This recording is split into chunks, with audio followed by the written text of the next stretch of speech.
better tomorrow. I hope you guys are doing okay. You can make sure you give a big thank you for whoever shared this with you, and then go ahead and share it with someone so that they can then thank you. It's a circle of thanks. Anyways, we are here. It's been a rough man. It's been a if you're paying attention to the news or basically anywhere where reality is occurring, it's a rough time to be a part of reality. I think that's probably the best way to put it. But there's some good news mixed in here.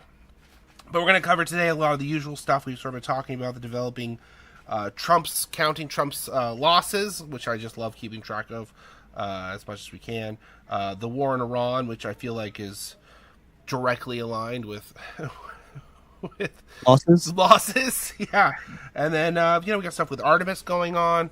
And then more COVID variant data is coming out. And then we got some new Invivyd data for people because, we're hearing a lot of I am personally hearing a lot of mixed bags from people with long COVID using PEMGARDA to try to resolve long COVID symptoms.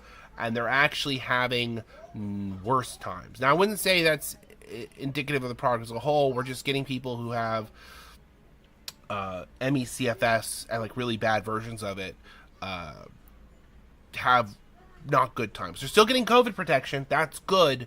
But sometimes it is setting back recovery, and I don't get a lot of people with Novavax. You get people who say it set back their recovery. So we got Novavax approved to try to help with long COVID 3 years ago, but the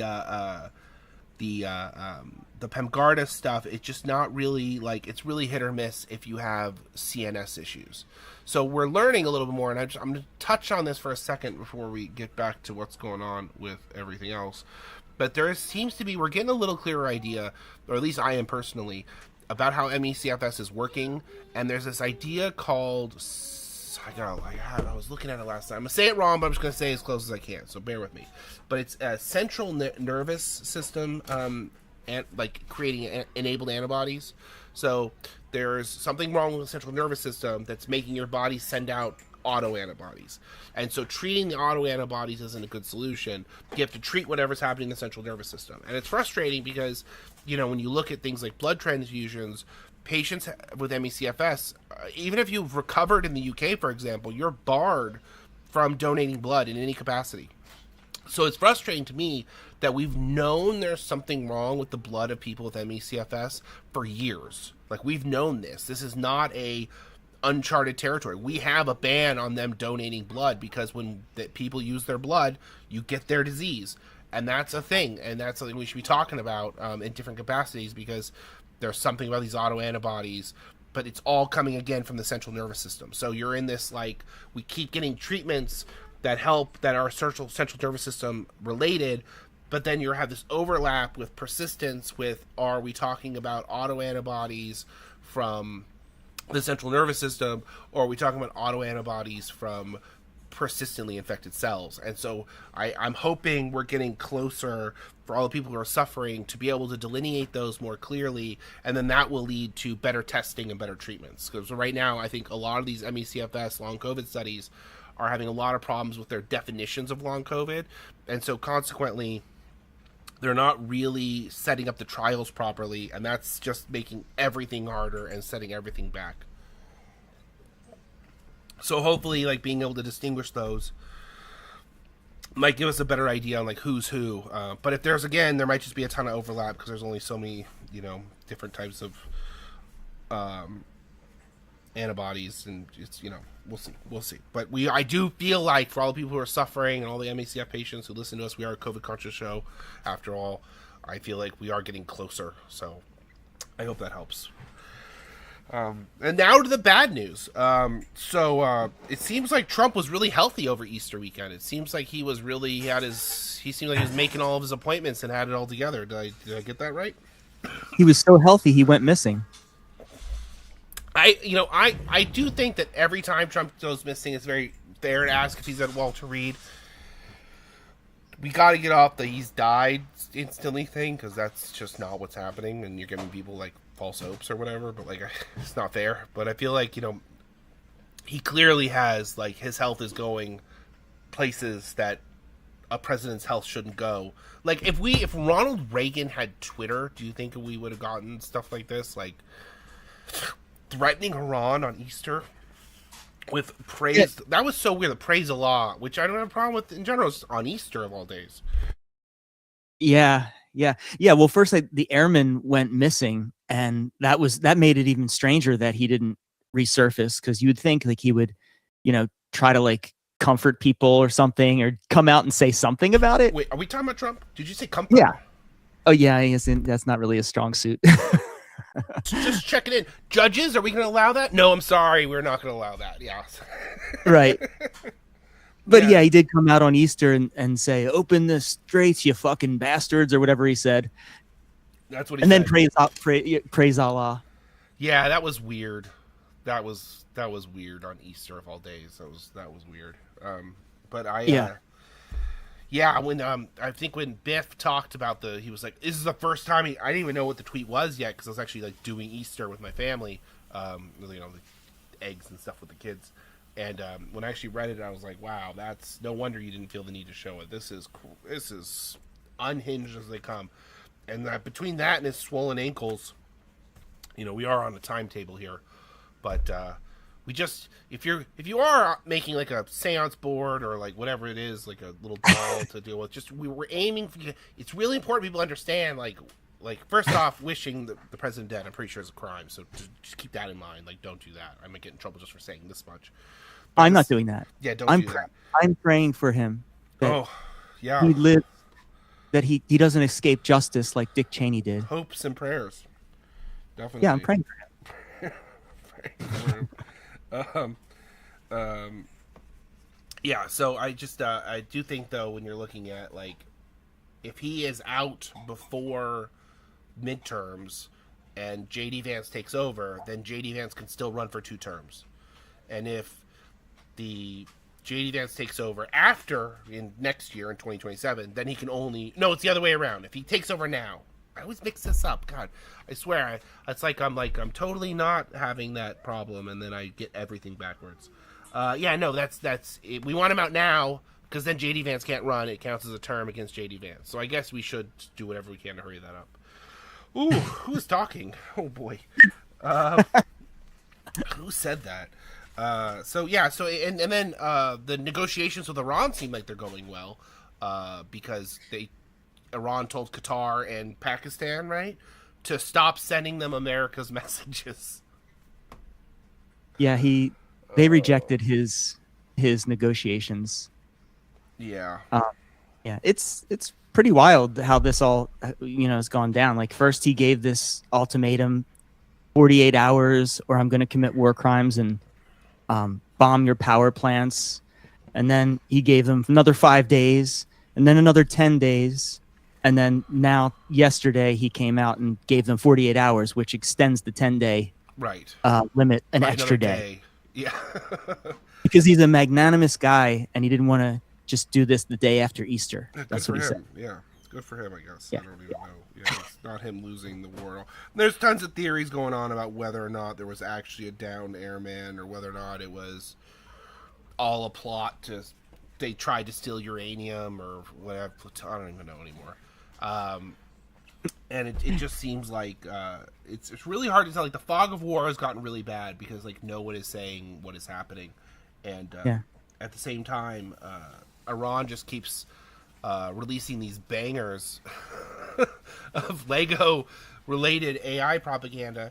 And we were pointing out in pre-call, I have noticed that I have not seen Lego speak out against their product being used for this purpose. Just saying. I don't know what that means. Just saying. I haven't heard Lego. Lego's been like, oh yeah, that's interesting. Who knew that the Iranians were so good at like this kind of like meme stuff? Hey, there's this whole thing, like, the arts in Iran are some of the oldest arts on the planet. We're talking ancient civilization. These are people, like, we have such a demonized version of them because we've had propaganda trying to, prepare people to go to war with Iran for, like, 2 generations. And so, like, we've been sold this idea that they're all just, uncouth monsters living in tents and, oppressing everyone all the time. And I didn't think that. I just didn't know they were so good at like satire and like we've never got to see this side of them. Oh well, I mean, It's just withheld, It's just withheld. It's like, it's so easy to limit what people can see when you're always looking through your computer. So it is interesting. I don't want to take Iran's side in this because I don't want to take anyone's side. The war is bad, but I do think that they're winning the propaganda war by like a large distance. You know what I mean? They're absolutely winning it. It's wild. And the thing is I think personally, they're pushing them to be nuked because the next step is like, is Trump going to nuke them? And I feel like they're almost like setting themselves up to like do it. Go ahead, push it, see what happens. Because I'm sure they have assurances from China and Russia on how they'll be defended and protected if that occurs. Because we haven't had a bomb drop since 1945. Well, he keeps hinting at that being a possibility as well. Trump does. Well, I mean, what else? It's either that or he drops a Moab. I mean, all he's got left, right? A Moab. He said, here, check this out. He said this today at the speech. The entire country can be taken out in one night, and that night might be tomorrow night. Like, he actually said that at That's this. not foreboding at all. Right. Like, how you can't get more like bellicose than that. Yeah. When he said that, was Peter Rabbit standing next to him, nodding along? It was an hour later. The poor Easter guy shows up getting as a tool to promote World War III. Yeah, man. Yeah. That's a lot. That's a lot. And this is just sort of like, where are we gonna go? And it does seem like Hegseth is like eager to like. I think if anyone is committing the most war crimes right now, it's Hegseth. He's just putting himself out there, like eager to be found guilty at The Hague. Which we did have. We did have an Asian leader. Duarte, he got arrested by, I think he's from Malaysia, right? Hopefully I'm getting these countries and names right. And he is on his way to the ICC, or he should be there right now, to the ICC to stand trial for his... He had the big execute all the drug dealers thing, but then they used it just to like kill random people they didn't like. It's very similar, actually, to what Trump is doing right now, where they're like, oh, they're all drug dealers, and they're all this thing, and they're yeah, but you still can't kill them. Like, you can't... I think you're talking about Duterte from Philippines. Is it Duterte? Yeah. I said Malaysia, right? Oh. Philippines. Thank you. Philippines. Yeah, thank you. So I had the kill the president of Malaysia stuck in my head. What's that from? I think it's Zoolander. Oh.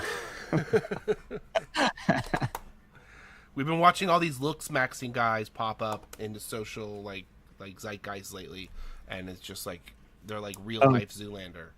You know what I mean? They don't, Ridiculous. Yeah, they don't know.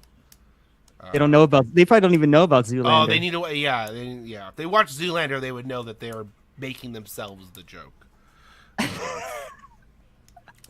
That was a great character. But what if I'm just really, really good looking? It's like it's totally their shtick. But those guys were like nice and gentle and like goofy, and like Clavicular is like running people over with his Cybertruck, and was he in trouble for now? Felony killing alligators or crocodiles with weapons. Like, he's on video shooting just a creature sitting there. It's a crime in Florida. It's a felony. I didn't see that. Yeah, he got arrested again. He's just constantly in some sort of trouble. You need looks maxing is really second to brain maxing. You know what I'm saying? Like, you should. Definitely, it's down the line from that. Way down the line. Yeah, exactly. Not saying it doesn't hurt or help. I mean, it helps for sure. But so so this Iran thing is the one note that I really want to make about Iran that I feel like people really need to understand is there's this report that came out where somebody was explaining how boats work that carry oil, right? And the boats that carry oil go between like 10 and 15 knots, which is the equivalent of like riding a bicycle. So when the Strait of Hormuz got closed, there were still boats traveling, carrying all this oil. So the reason we haven't really felt oil shortages yet, which are coming, is because we're still getting oil delivered. Not necessarily in America. It'll be worse in other countries that are more dependent on these oils. But like, there's the ships that got out are going to stop coming. And whenever that point is, let's just say hypothetically it takes 60 days for that oil to be delivered, and there's no new oil coming out of the Strait of Hormuz. That means that even if a deal is made, it will be another 60 days, or however long that period is, until oil is being delivered again. So even if we came up with a deal, like the second oil runs out, or the oil deliveries run out, you still have a 2 to 3 month period before those ships are able to make it to their new destinations. Because before, we used to just have this like constant flow of oil that kind of like kept everything moving, but now that's being disrupted, and we're going to hit the disruptions as soon as the oil stops being delivered. It's like it'll be almost within like a week, probably. And things like fertilizer, that's sort of a different story, because like you kind of have to use that like now in in parts of the world where it's spring and people are actually planting things and farming and doing that kind of stuff. Yeah, like we probably have. I mean, I don't know. It's tough. There's this whole thing about there was a race car chase in in LA. It was the whole thing about it was this one car. It was a Subaru, and it like lost a tire and lost all this stuff. Everyone was like, "This thing's a Subaru commercial. So this thing is broken and still driving." But the helicopters had to back off because they ran out of gas, which happens in chases, but usually not all of them at once, and then they don't refuel. You know what I mean? So there's definitely like, even when we think about helicopters, like the national bird in LA is being cut back. There's a running joke about helicopters being the national bird here because they're just constantly in the air. And I have noticed, actually, now that I think about it, we have had fewer helicopters in the air since this whole thing started. We used to hear them fly by our house all the time. It's incredibly expensive to fly those things, and this is making it a lot more expensive. Well, we used them for fire watch here. So basically the helicopters fly around like looking for fires that are starting. So like if those helicopters aren't out looking for fires, we might actually have another problem in that we have forest fires that get out of control too quickly and we don't get them under control. Don't forget that the fire stations, trucks use oil too. You know what I mean? You're just into this, like, when you start looking into how much it's like in our system and what it's in, pharmaceuticals, like a lot of pharmaceuticals are made out of crude oil, petroleum based. Yeah. So it's like seeing how there was this really good chart I was looking at of how crude oil is broken down, and only like 40% of it makes gasoline, and the rest makes everything else. So when you're like talking about this stuff, like it's really hard to, like, when we say we need to get off oil, like people don't understand how entrenched it is in like everything we do, and we really should be figuring out how to get off of oil in that sense, and create an economy that doesn't rely on it so much. But even it's back to the ship theory. Even if we set up a system to do that and phase it out tomorrow, it would still be years of phasing and switching and changing, and you still have shortages and you still have problems. I think there's the last shortage that started the whole solar push that was during the Gulf War. And then we got really into solar and getting off oil, and then they fixed, so solar's taking off and other power is taking off, and so that's what pushed the oil agencies into like coming up with their plan to reduce oil prices, because they had to make oil cheaper than alternative sources. Right. Once the alternative sources get cheaper than the fossil fuel version, then it's going to be just natural business to get rid of it. Yeah, exactly. Yeah. And so but maybe that's a silver lining here, that we'll finally start thinking that way. I just wish we could do this sort of stuff without like societal collapse and like whole hospitals going dark and everyone on the ventilators dying, and like, you know what I mean, like what happened in Cuba. Like I wish we could make these changes and like not wait until there's this horrible human cost that we could just easily. It's like same thing with like long COVID and how we handle it. Like we should be able to handle it without this horrible human cost. And we're just like, it's not enough knowing that we have, climate change, sort of coming at us in a long-term way. That wasn't enough for us to sort of change our thinking. It has to be like an economic collapse and threat of World War III to actually start thinking about it. Well, okay, so I got a little, so for me, when I was doing the Bernie movement, we were trying to convince people to like do the right thing while we can still do the right thing, right? And a lot of people were against doing the right thing, and you're like, okay, then the bad thing's going to happen, And then the bad thing is just going, and that sort of, so the Bernie movement was kind of looked at, or I should say the progressive movement was looked at as like driving a wedge in between all these things and like part of the problem. But in reality, if we wouldn't do things for the right reasons and we were only going to do the right thing for the wrong reasons, then the wrong reasons have to occur.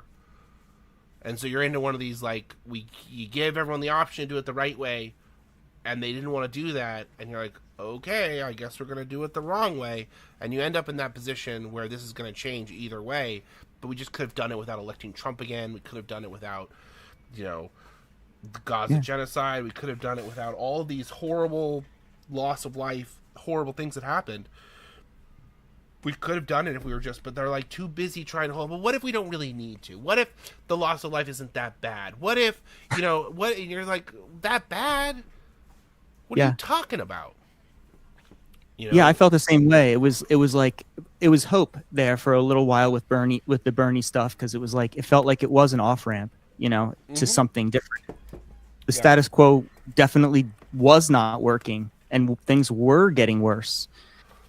We didn't need to continue down this wrong direction. No, I really want to say, well, the 2016 election was completely rigged, and we did, like, no one can say the election wasn't rigged because of how superdelegates were used, and superdelegates, and that's before we get into the individual state rigging, but, like, primaries, by the way, just, state-run primaries do not have federal protections that federal primaries have.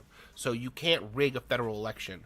A general election. I said that a little wrong. You can't rig federal primaries. That's not true, because they're party primaries that go on to a federal election. So you can rig the party primary, but you can't rig the federal election. The Republicans will try to rig federal elections, but Democrats will try to just be shady with the way the nomination occurs. And so when we went through to 2016, I spent all this time working with the now DNC chair and a bunch of other people to negotiate away superdelegates. Like, I spent 2 years lobbying this whole. I was like, you guys, you're not going to win votes. You can't get these young people back unless you get rid of superdelegates, because that was the promise made to the Bernie delegates at the convention in order not to walk out on Hillary during her. They walked out when she first showed up the day before, but there was supposed to, the walkout we were organizing the whole time was for her actual nomination process when she was there in person,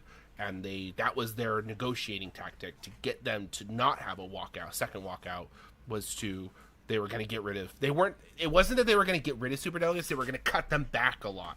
So originally it was going to be like a reduction in superdelegates so that they couldn't take over the vote. Like in some states, there'd be like 30 delegates and then there'd be like 25 superdelegates, and so it didn't matter how people voted in a close election. The superdelegates that were pre-decided because Hillary paid them off like years earlier through their elections, this is a thing that happened. It was openly talked about. It's not a secret.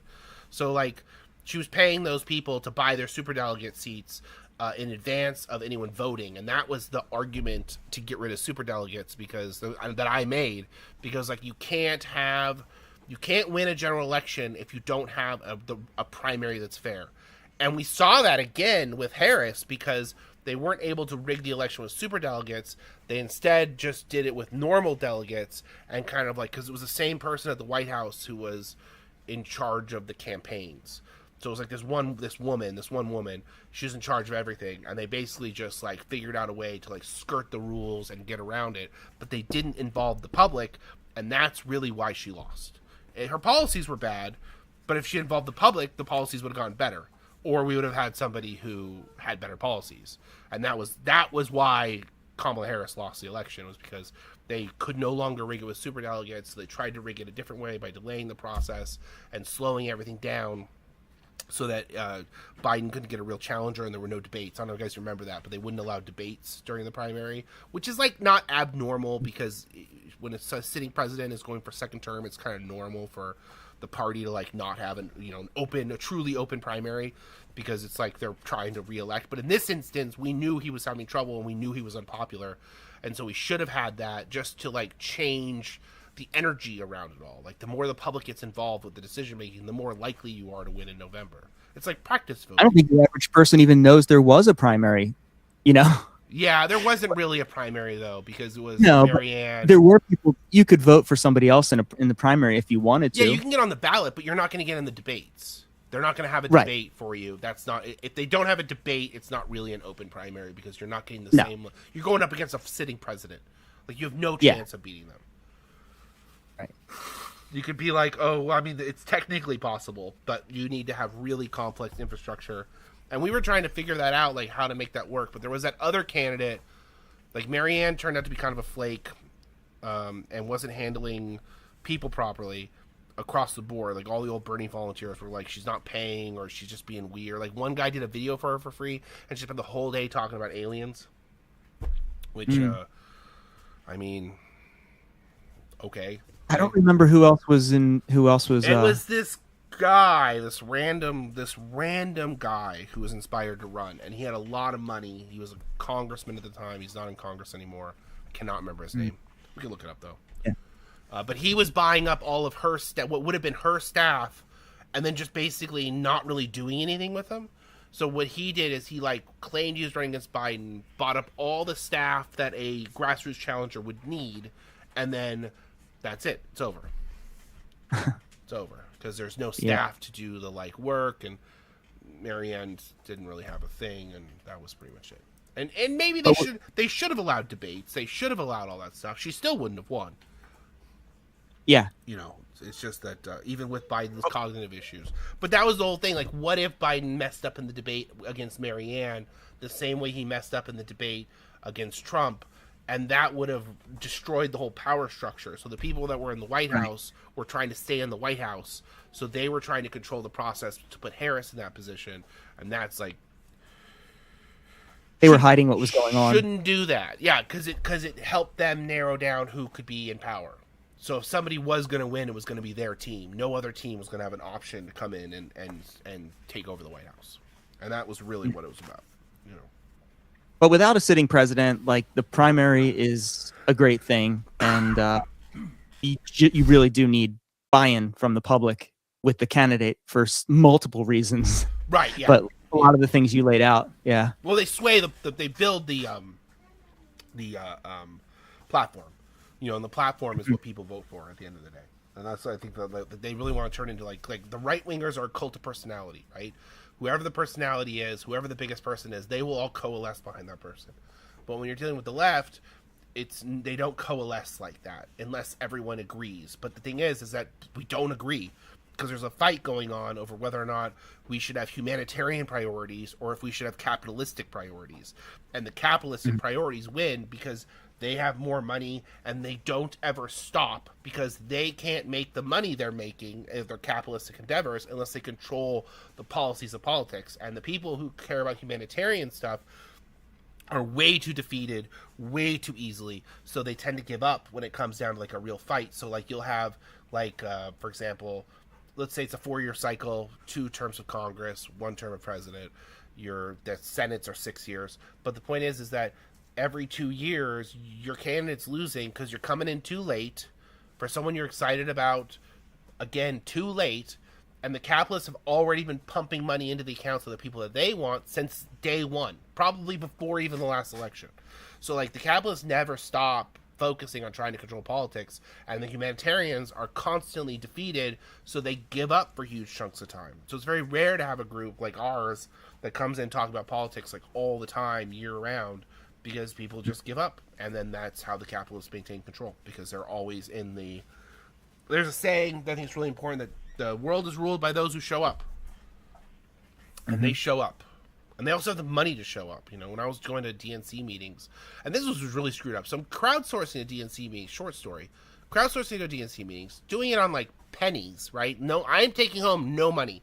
I pay for my food while I'm on the thing. I pay for my rental car, which didn't always get paid for. Sometimes I had to pay for that out of my own pocket because it just didn't raise enough money. Like, I was staying at people's houses for free, you know, and you have all these other people who are like trying to take that down and stop that. They were like people on the left, especially from the Green Party, were like chasing me, or the People's Party. They were chasing me around everywhere they would find out where I'm staying. They would talk the person out, letting me stay there. People were donating. They talk people out to create stories because any benefit to the party from the progressive angle prove that it was working was against their theory on what they wanted to achieve, because they were like, but then again, you're like, but did they really want to achieve that, or were they just saying that so that they could throw a, you know, the red shell at everyone who's ahead of them?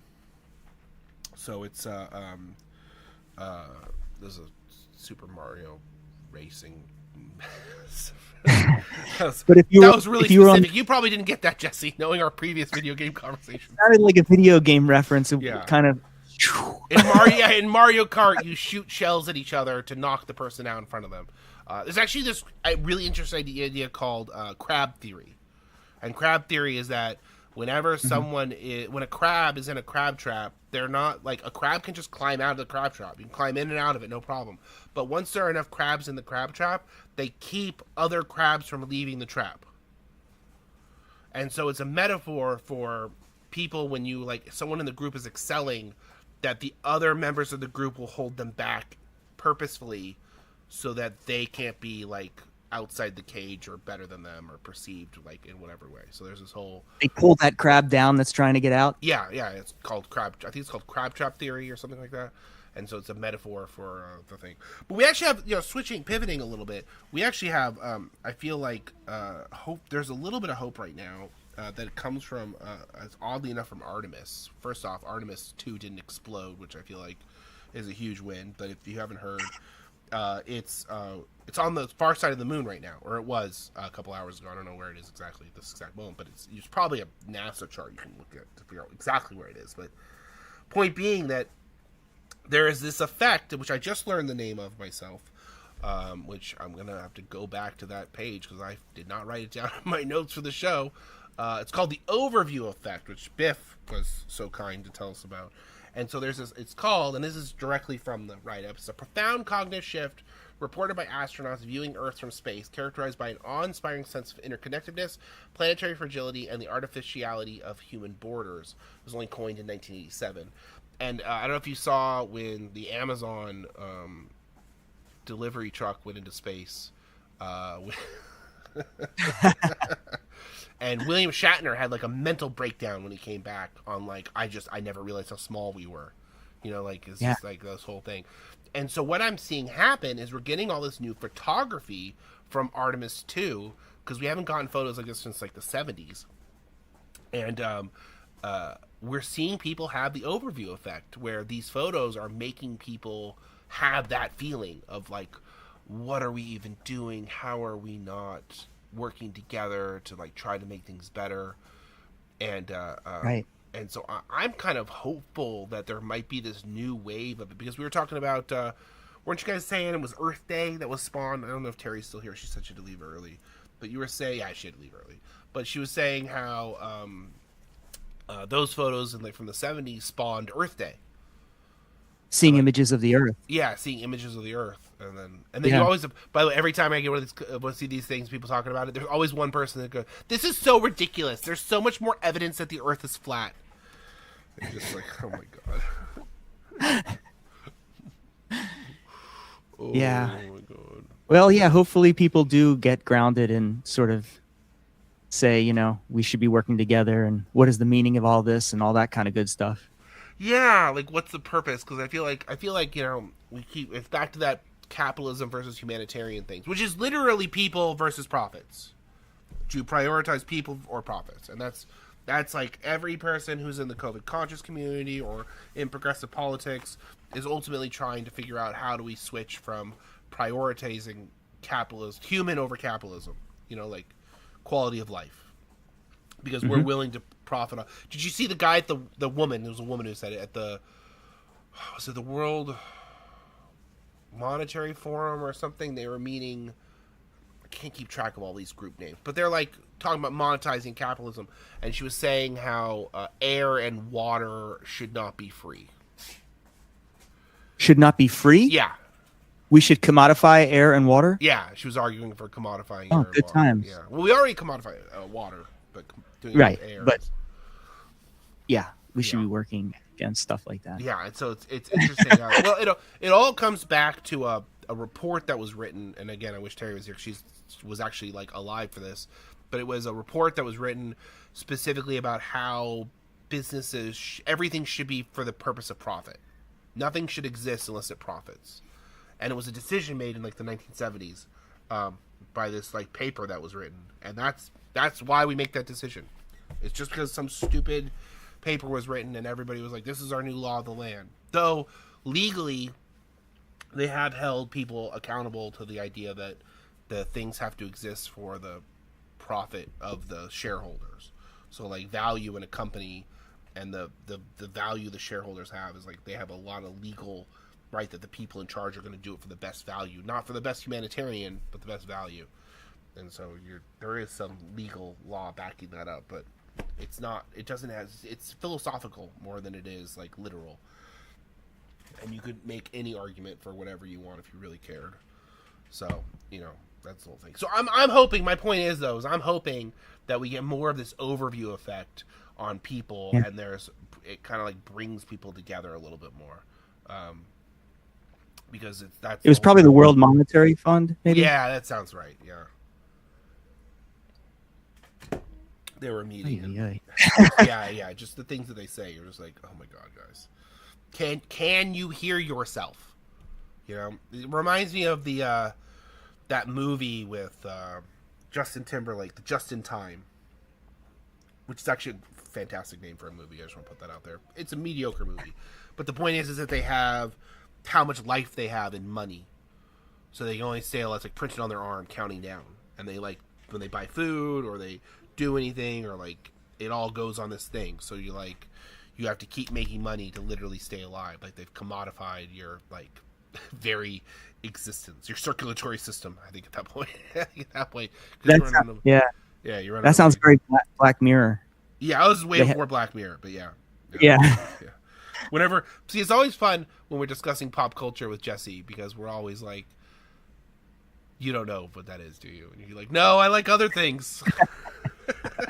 And I'm like, great, so I'll explain it to you, and everybody gets to learn together. We could talk about Black Mirror. Actually, I haven't seen Black Mirror. No, I don't watch dark stuff like that. Television.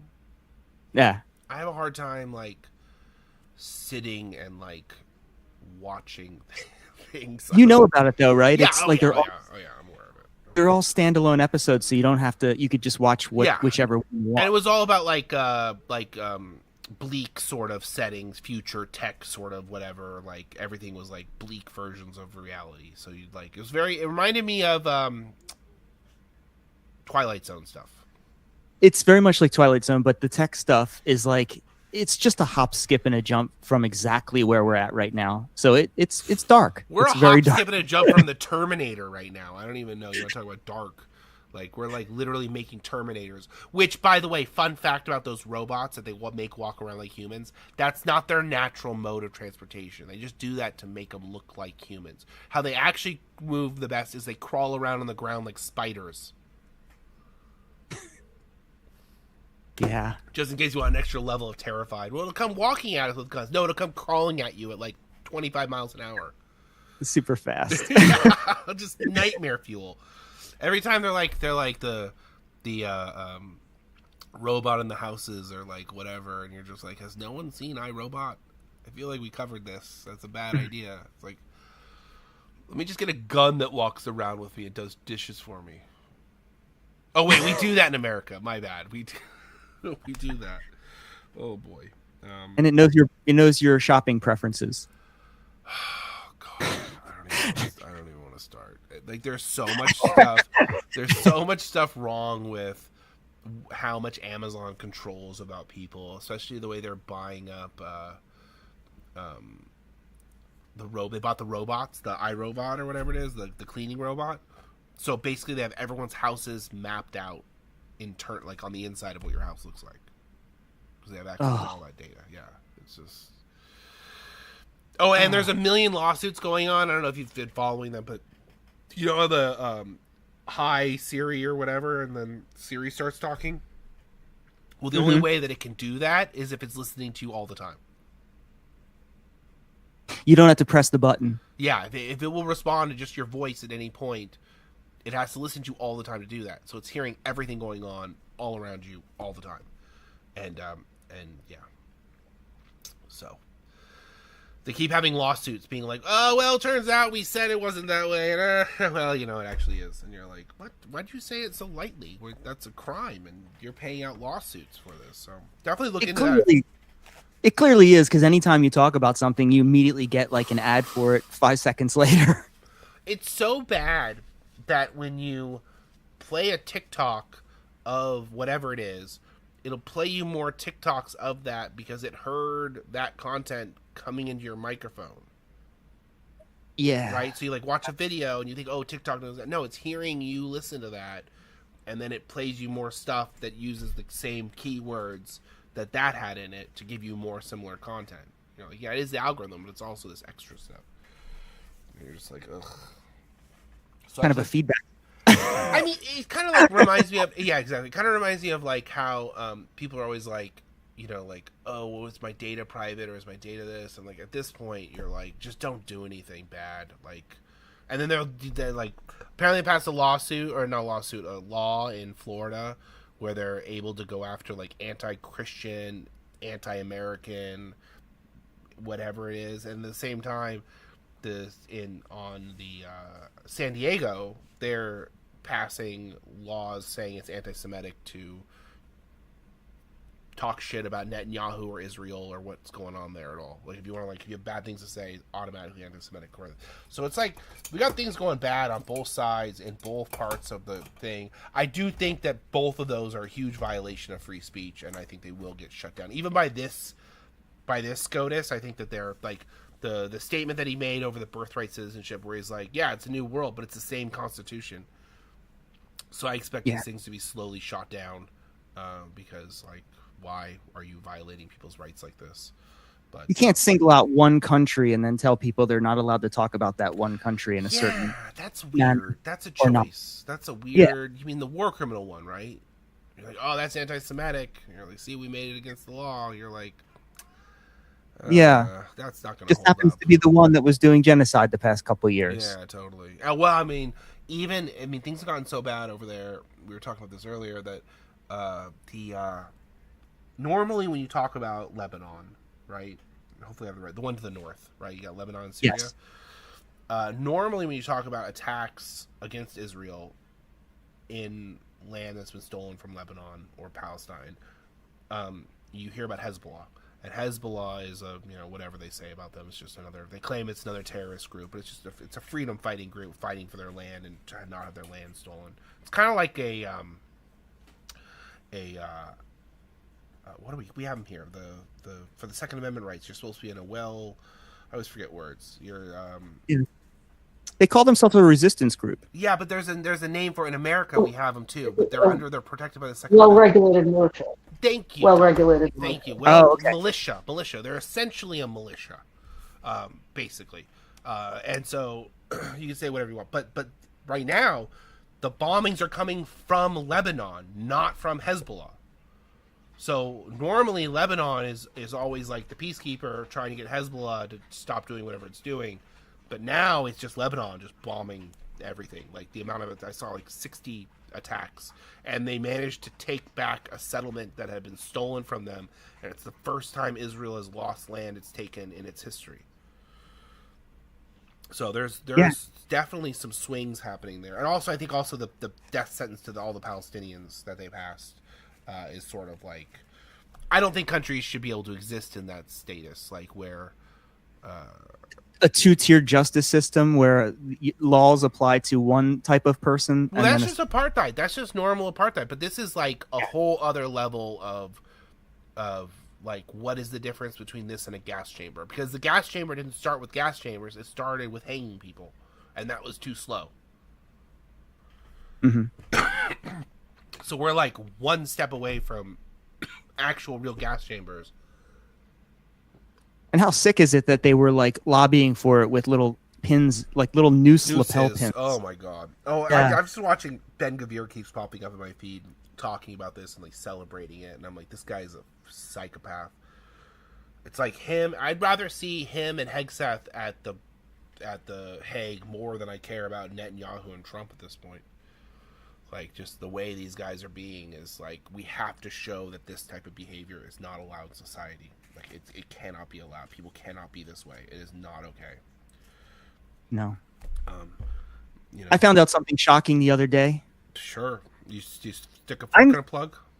I'm 8 months older than Ben Gavir. Oh wow.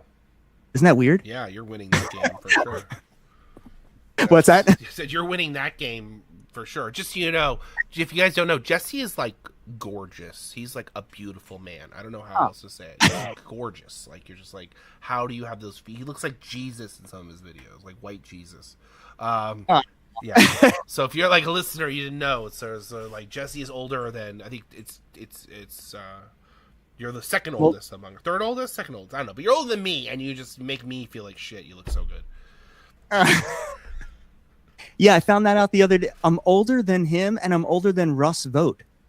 Or you know who I'm talking about? No. He's the Project 2020. Oh, okay. One of those guys. Okay. Yeah. Yeah. Russ Vogt. What a name. He's literally like for the guy who's trying to like ruin voting. Like I feel like that's way appropriate. Yeah. That's It's spelled differently, but I think it's said that way. okay. I have a hard time with names, so I can't keep track of all these right wing. Just they're just all so evil. I try not to give it too much time, but Project. I gotta give them the Project 2025 or 2026 or whatever they called it. They have really shown what can be done with the presidency, right or wrong, right? Like I feel like the big thing with like Democratic presidents is you always have them say, "Well, we can't do that. We can't blah blah blah." It's just all bullshit. Of course they can do it. They can at least try. You know what I mean? And they don't. They don't even try. And I feel like Trump has really shown the limits on what because there's definitely a point he goes too far, right? There's definitely a point his executive orders he tries to do too much with them, or he tries to break the Constitution, or he tries to do something else. But there's been a ton of stuff that he's done that he had the total power to do, and he completely got away with it. Depending on how you want to look at it, but it just shows that the next Democratic president, I feel like in every capacity has. This is why I really don't want to get stuck into another Kamala Harris, Neera Tanden picked candidate. I don't want we got to get away. Like right now, like I don't know if you guys have seen the whole Hassan Piker stuff where they're basically attacking Hassan Piker because he keeps saying things that are kind of silly, to be honest with you, but like he's just leveraging and making his point. Yeah, he's just saying things that like they're. I mean, it reminds me a lot of 2016, myself in 2016. Like I'm looking back on him as an older person, being like, I see a lot of myself and things that I said in the past because you just haven't learned yet. But he's also like using leverage, and all the time they talk about him. Good press, any press is good press. So like if they're talking about him at all, like that's good for him at the end of the day. Especially the more he looks less like an establishment player, because they're always like the far left is always trying to put him in as he's just like an establishment person who only cares about the thing. So him having all this like, oh, I would vote third party if it's Gavin Newsom right now, you know what I mean? Which is dumb. It's a dumb thing to say. And then the other side of that is maybe it's good for the establishment to hear that somebody popular as him feels that strongly. No, it's dumb, and it's dumb only because it's only dumb because the neoliberals aren't honest, right? So like the thing is the neoliberal position is not like they don't care about losing. They will get their candidate if they're going to win because they'll still get the policies they want. But the Republicans will give them all the policies that they want, as far as economically. Lower regulation, less oversight from the government, less taxes. Like, so if they have to elect a Republican to maintain their capitalist interests, they'll do that over allowing humanitarian interests, because this is the whole thing with like neoliberals, originally a Republican thing, and it's about austerity. And so they have, and this is when they say the two parties are the same, which I feel like gets really butchered into like the two parties, because the two parties are not the same, but economically they have similar, more aligned interests than they do with progressivism, because progressivism is literally trying to switch it from humanitarian priorities from capitalist priorities. So when it comes down to it, they have capitalist interests. So there is no leverage to be like, oh, well, I'll just vote third party. They're like, okay, good. Get the fuck out of here. Yeah. So it's I don't sort know. of- I was just thinking of it on the side of like maybe like just sort of like throwing a wrench in the gears of like, a coronation for a specific candidate. Nah, they don't care. I've done it, right? Like I've done Yeah. it. You have to be in their face first. You can't argue from change from a private organization from the outside. Mhm. You have to. The truth is, we you need a have to do it from primary. the inside. Like that, I would probably be more like that if I was somebody like Hassan. Like let's have a robust primary and see what happens. Yeah, I would have. Well, of course you would have. You would say you know. you would say the non-inflammatory statement at every turn. Of course. But I feel like it really comes down to you need as many people involved with the process as you can. You need them involved with the process at every step, whether it be from how the party runs on a state and local level to how the election votes are counted. You know what I mean? And you can be involved with that process through the whole thing. I've been there I pulled the manual hand tally lottery one year for California in 2016. Like I pulled the first like 6 or 7 or whatever it was because they had like different people pull them. So like I personally have been involved. I know it's random. I did actually catch a counting mistake when I was in the counting room because they had ballots that weren't counted in a counted pile, and I pointed it out and they actually removed them and fixed it. So like you can actually be involved and look, and that was a simple oversight. Someone just made a mistake. It was just a pack of ballots put in the wrong spot. That totally is, I would say, a reasonable mistake to make, but it still shouldn't be made. And so, but that's why public oversight is really important and being involved at every step. And so that's the thing I don't like about these guys. And this my beef with Hassan, besides his support of Psycat, which has mellowed down since I had that full like explanation of why this guy's a scammer, which I can say because he legally got caught scamming. Is that they make the process seem like they have no power in it. They make it seem like the public has no voice. And if we had more people, because like when the Bernie movement in 2016, we were going to lose because of superdelegates, right, on paper in the beginning. But if we had just kept going, and that was the problem as we went further and further along, the establishment was pushing the message that it was over more and more, so it became harder and harder to reach people to vote for this thing. So they just hammered us with propaganda, hammered the public, made it super hard for us to reach those people. And as we got further along in the primary, it got harder and harder to reach those people. And the Bernie campaign got smaller and smaller and was less and less effective, though it was never effective in 2016. It was probably one of the worst run campaigns in history. It was, oh no, 2020 was worse. 2020 is technically worse, so that was the worst. They didn't even need to rig him out in 2020. He just let Jeff Weaver rig him again. So he finally got rid of Weaver, or at least he's not around. But Weaver is the reason that we lost both of those races. And anyways, the point I'm trying to make here is that is we should be using this time to explain to people how the process works, how they can get involved, what they can do right now for something that'll be effective a couple of years down the road.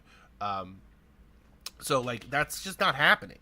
You know what I mean? They're just not telling people like how to properly take over the party or how to properly really do anything.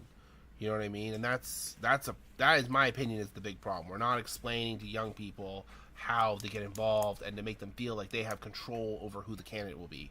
And I feel like because we've only had one election without superdelegates, and it was under COVID, peak COVID lockdown stuff, or was it we were locked down, and there was like the DNC did do some really shady stuff, like making people vote in person and all sorts of things when they shouldn't have.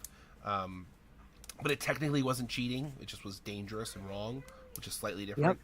Yep. I remember that. Yeah, Biden was pushing for in person at the time. Yeah, because Bernie didn't want to tell his people to go vote for him if they were risking getting COVID, and so Biden didn't give a shit. And he just was like, "No, you should do it this way." And then the DNC was like, "This will work better because it'll scare people away." And everybody wanted just things to go back to normal. So that's the big reason. Remember Biden was saying like, if the scientists think it's okay to just wipe down the machines, then it's okay. Man, that has nothing to do with how COVID spreads too. Yeah. Anyways, that was so early. Remember? Like. Yeah, I do remember. It was really horrifying. And that was sort of the thing when like people complain about what he did to like rig the election, they somehow leave out how COVID was weaponized against like people. So like immunocompromised people, literally not safe for them to vote in these capacities. Especially at that period, because people were like literally dropping dead on ventilators, and it was they're still dropping dead, but it's different now. So it definitely is a thing. But I feel like right now, going into 2028, this is going to be the first real election, assuming that they don't bring back superdelegates when they make the rules for the next thing, which I don't think they will, because there's just no need to. It's bad. Like, they're bad for the process. And they still technically vote as automatic delegates if there's, like, a tie. So they still serve a purpose, and people can still go to their automatic delegates instead of, what were they called? Because they were never called superdelegates. They were called automatic delegates. Because they automatically got to go and they automatically got to vote. And now with their... No, they weren't automatic. No, they were... Forget it. I'm forgetting what they were called. Because automatic delegates is what they're called now. No, there's a goofy name for them where they're, like, guaranteed to go and they could vote whenever they wanted. And it was the combination of the two things that made them superdelegates, because they could sway the vote before anyone voted. That's where superdelegates came from. That can't happen anymore. So... or at least as the rules stand now. So, like, I think going into 2028, we have our first chance to, like, have a real election with a real candidate and really have a delegate fight.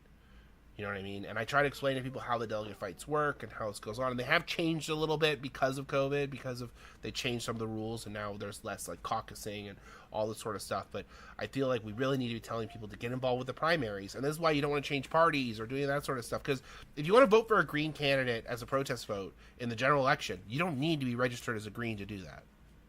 But in some states, if you want to vote as a Democrat, you have to be a Democrat. And there's fewer of those now. We did get rid of a lot of them. We did get rid of a lot of the states that were, like, more states are open primaries. But open primaries can be tricky because, like, the reason we got Biden in 2020 had a lot to do with South Carolina. And it had an open primary. Or was it South Carolina, not Georgia. I think it was South Carolina. They had an open primary, and the Republicans had no one to vote for. So they all got in and voted for Biden because they thought Biden would be easier for Trump to beat. And that was the whole social movement in that state. And that was a big reason why Biden got his first win.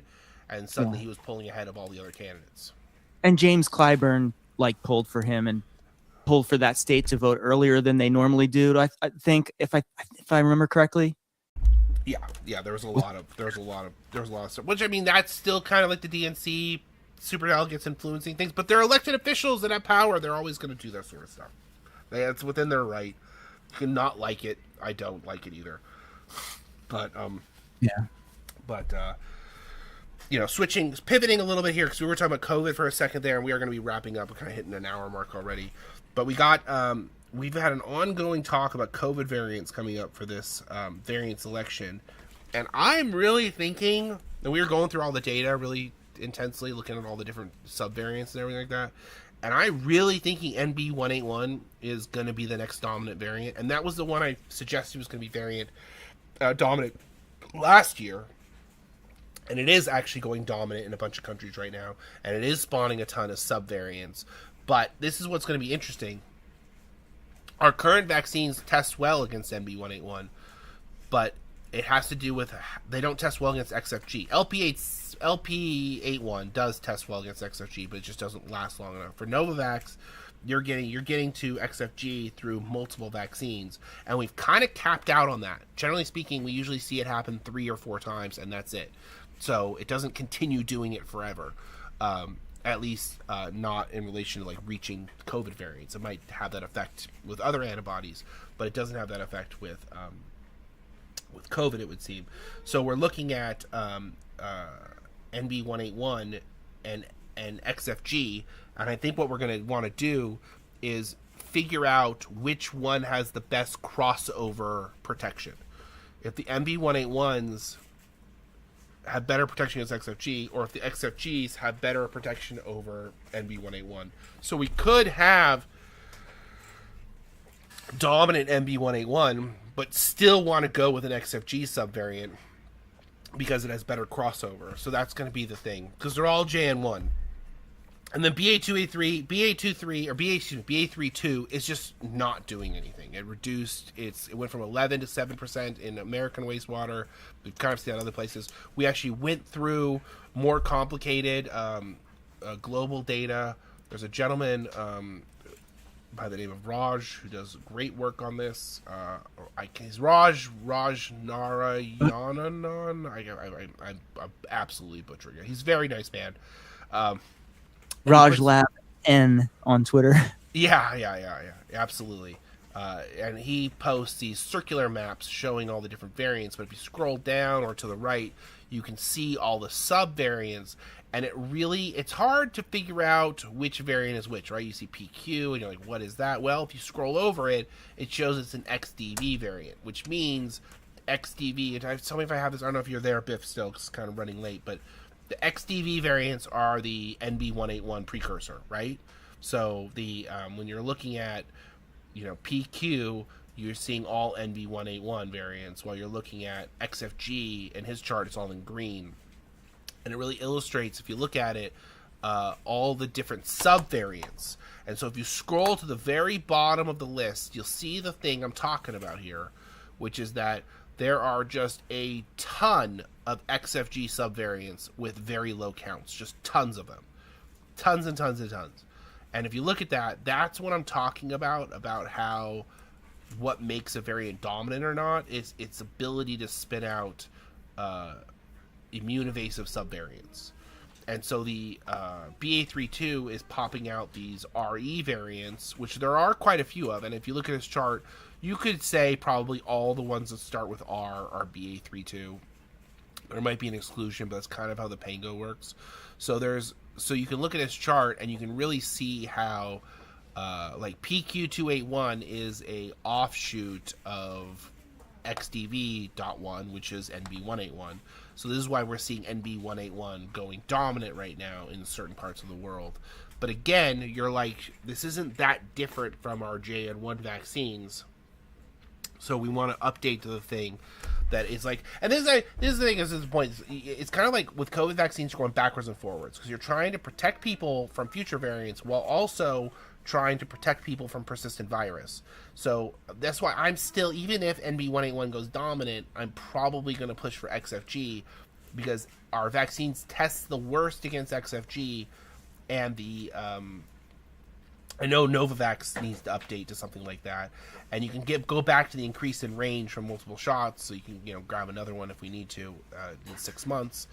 But the point being in general is that we're not seeing a ton of these BA32 subvariants. We're seeing a ton of XFG. So like I said, even if NB181 goes dominant, there's a very good chance that I'm still going to be pushing for XFG because it's more likely to have the better crossover. That's my thoughts. But targeting one of these specific strains is a fool's errand. We really want to go for the trunk of the tree. And this is also why I feel like we talk about Novavax versus mRNA. We need a vaccine that reaches more variants. It doesn't need to be so targeted because they just spin out in so many different ways with immune evasiveness. So you really need to kind of target the lower end of it, and you're less likely to be immune evasive to you. So if you go for a JN1 variant, like all the JN1 variants have more in common with JN1 than they do with each of their subvariants. So that's why we do something like the trunk of the tree. So this is all going to come out. There's the ICER thing, and the WHO's asking for stuff. So I do have some presentations coming. We had Easter, and my anniversary's tomorrow. It's our 14th anniversary. Been married so long. Happy anniversary. Thank you, Jesse. So we're I'm going to be getting into putting together these articles to try to explain to people in more details what's going on with BA32 and how to understand COVID variants. And then that'll lead into, hopefully, I want the what I really want is to start petitioning the WHO to meet earlier so that we can get COVID. Like, I want to get the WHO to say that we should prioritize the release of vaccines for the beginning of the school year, because for mRNA that means that you're primed to get a second one for the winter season. You have a couple of months spread, so you could get one for the start of school, and then you could get one for the winter season, and you would have consistent protection through that period. Because I think at the end of the day, we see all this transmission starts at schools, and we really need COVID vaccines to be released just a little bit earlier. And before. Sorry, that was me. Is that what I sound like? And before, we were getting them moved up before RFK and Co. took over, so I'm hoping we can get back on that and maybe get the WHO to say it. Because if the WHO will say it, then it'll really open up access earlier, because if it's like we should do this as a mandate, and then it goes back to how COVID is affecting kids. And I do think the one thing we should take from BA3 too is that there is a good argument to be made that we expose, because it's really low volume, right? But it is hitting kids in hospitalizations more, it seems like, because most of this data we get from COVID variants comes from hospitalizations now. People aren't getting like random tests that often. It's mostly like this person's really sick, what is going on? And so we get these data points to track them. So it looks like it's hitting kids more often, and there is an argument to be made that we didn't expose those kids, some kids, to, because people are really correcting me. We did expose a lot of kids to Omicron, of course we did, but fewer than we expose now. And so there's this pocket of kids that have like limited immunity to this specific variant. And I feel like getting vaccines rolled out earlier in any capacity is a good argument to make, even if we don't target BA.3.2 specifically, because you know the vaccination rates in children are god awful, and you got to remember, like, kids have been born since BA.3 first came to light, or the early Omicron variants. Like, there are kids that are like 3-4 walking around who were born since that happened. So like 3.5, right? Maybe 4. But so you're looking at, there's this huge population of kids who don't have the exposure immunity that you would get from vaccination or infection that does increase hospitalization risk. I know people in the COVID conscious community don't like talking about that sort of stuff, but it's just a fact. It's just a fact. Should we be exposing people that way? No. Is that an argument to expose kids that way? No. If anything, we should use it as an argument to have more protections, clean air in schools, earlier vaccines, and doing things to protect kids, and to like reinvigorate vaccine rates, which I don't know, getting Novavax approved for kids would go a long way, because people don't trust the mRNA vaccines to protect them. So we need a new vaccine, and we have one. So there's just no reason for this. We can avoid this. We should be, and we're just not. And it's not even like the government isn't avoiding it. It's like not being avoided. Like, the influencers aren't talking about it right, and the government, everyone's talking about it wrong. And it's not in like the best interest. It's very much back to that people versus capitalism argument, right? Like, we're making arguments for the benefit of capitalism, and we need to make arguments for the benefit of the people. Yep. So, on that note, also the Invivyd study, we got Pemgarda maker Invivyd has another. It's not a monoclonal antibody, but it's like one. So it's like a shot that gives you antibodies. And it's testing well against all the current variants. So it'd be a shame if we wait a year to get it out if it's testing well now. But let's say a year from now, we might be using that to help with persistent virus in people. It's just that I've heard a lot of mixed results about Pemgarda, which I said at the beginning of the call, regarding people with like central nervous system issues or antibody dependent issues, or like autoantibody issues. They're not having a good time when they get Pemgarda. I'm getting messages from people. I see them on Reddit, and people have messaged me being like, it's making it worse, not better. And so, and I don't know. But I think also when you talk about like persistence as a driver and all this sort of stuff, there are so many people being affected by persistence who don't have symptoms, who need these treatments because they're at risk of death and they don't know it. And that's why these people have these like heart and stroke and all these other things. So if you look at what COVID used to do to people's lungs, where it would like make the skin look boiled, like huge chunks of missing skin because of, or cells because of the way syncytial formations work, it's doing that in your vascular system. It's doing what it used to do in our lungs and our veins, and your veins pop, and then you have like a hemorrhage and have a stroke, or your heart pops, literally pops.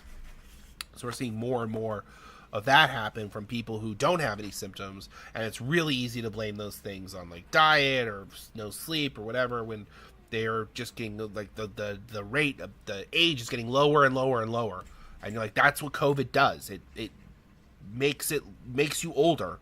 So like the thing that would happen in your 50s happens in your 40s.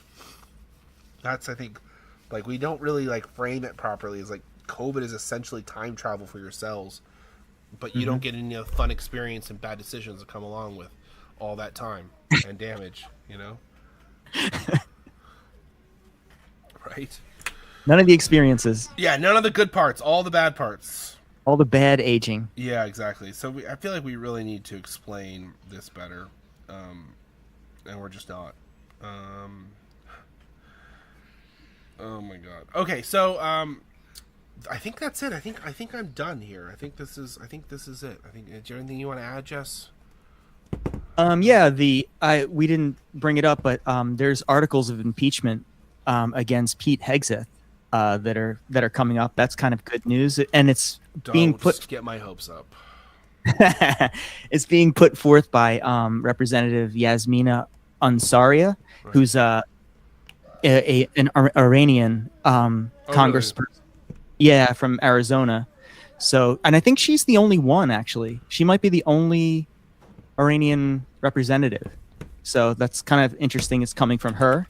So, who knows what will happen with that, but it's good to hear. You'd like to hear that. Yeah. So that, and we don't know what's going to happen tomorrow. We have two, by the way. We got Yasmin Ansari, who's a Democrat, and Stephanie Bice, who is a Republican. Okay. Well, this is the Democrat. Yeah, we didn't elect any Iranian person to Congress until 2020. Wow. Yeah. Yeah.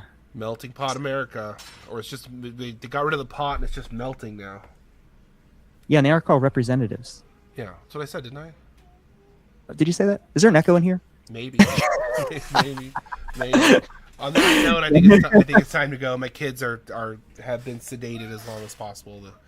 The drugs are wearing off, so they're starting to wake up. I'm kidding. They're they're just playing quietly. It'd be very good.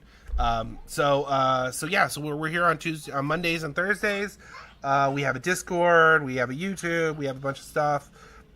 Feel free to get involved, join our Discord.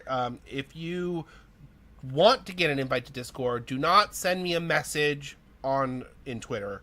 Leave a comment on the message on the video itself, because it'll be seen by more people.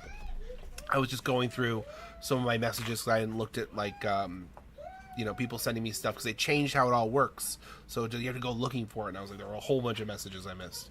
So please send them to just as a comment.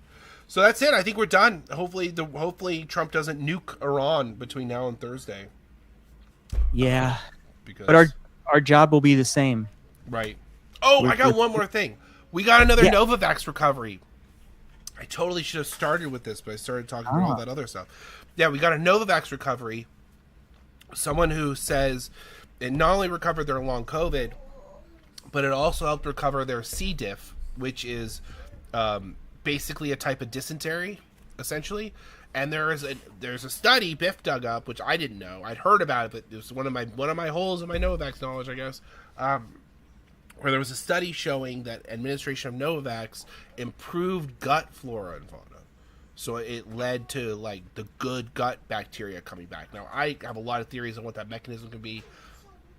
I find it more likely it's helping the immune system fight the bad stuff than it is helping the good stuff, so the good stuff can come in because the bad stuff's being removed, because that's the immune activation. But there's also some data showing that saponins in general can help gut flora and fauna, but it usually requires do I keep saying flora and fauna like they're plants?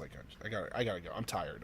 I'm tired. Matrix M. Matrix M, right? So there is something to say for saponins, that it does have a boost for good, healthy gut bacteria. And so I'm always happy to hear another win, another person who recovered from long COVID, and it helped them with another thing. Because she had gotten tested, she said, right before she got Novavax, and got tested shortly after it, and she went from positive to negative. And I don't know a ton of information on her case, but it sounds like it was a persistent situation. And I don't know. Anytime you clear up dysentery, I think that's a win.